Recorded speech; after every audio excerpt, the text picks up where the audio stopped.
Chapter 22. There's a framed cartoon in Honeker's office, a couple of convicts sitting in a jail cell with 50-foot walls. There's a window in the cell, but it's small, thickly barred, and it's somewhere near the ceiling, a probable 48 feet from the ground. So there they are, the two of them, chained to the bunk, and one of them seriously says to the other one, "Now, here's the plan." On Friday afternoon, I felt just like those guys, like both of those guys. A part of me saying, "Now, here's the plan," and the other part saying, "Are you out of your tree? We're stuck, man. There isn't any plan that's going to work." I paced around the bookstore and looked for inspiration. I needed a plan that would 1. Catch Quark, 2. Clear Max, 3. Get the Jade. But it wasn't that simple, if you'd call that simple. Getting Max out of trouble would involve the police. So, to add to my troubles, there was 4. Get police. I looked at the clock. It was 4:57 on Friday afternoon.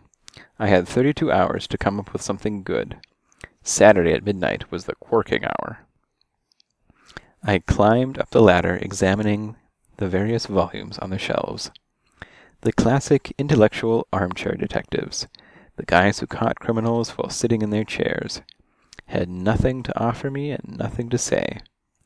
Chairs didn't have any place in this game. It was no game for chairs. I paced the door again and squinted at the corner marked Action/Adventure. Yeah, what I needed was some action/adventure. What I needed... It came to me almost in a flash. "The reason I called you here," I said in my officially businesslike tone. Oscar interrupted me by holding up his paw.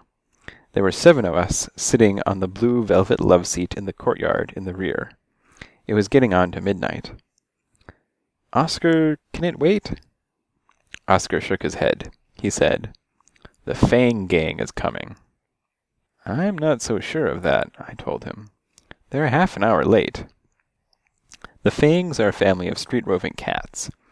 They come from a long line of circus performers, and as Wang Fang tells it, they fell off the wagon when the circus came to town. They used to be famous as the Flying Fangs, Wang, Chang, Sturm, and Drang. Talented, but terribly temperamental artists. Butch said, "Your girlfriend Angie's coming, too." I'd asked him and Jane to recruit a bunch of cats. An army, I'd told him. Spike said, "You might as well wait a little while." He sat next to Sugary, his paw resting ever so gently on her back. I shrugged and looked at Sue, who said, "I think we ought to vote to give it 5 more minutes. All in favor, say aye."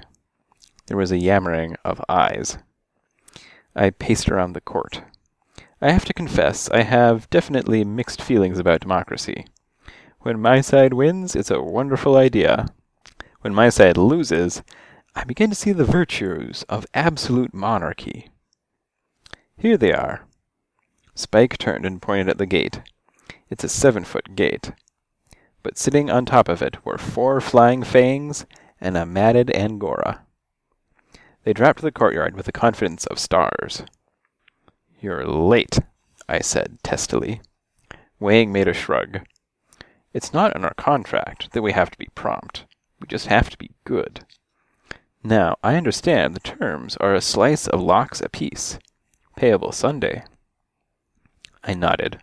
"That's the deal." "It's a deal for a meal with a definite appeal." Chang tapped the rhythm of his sentence on the ground. Drang caught the beat. "It's a good square deal for a good square meal. It's as good as a goodie and as square as a wheel." Wang finished it and grinned up at Sturm. Sturm looked embarrassed. "The brothers want to try to do a rap act," he said. "Keep trying," I offered. I looked up at Angie. "Okay?" She said, "Fine." Then I looked at my audience. "Now, here's the plan."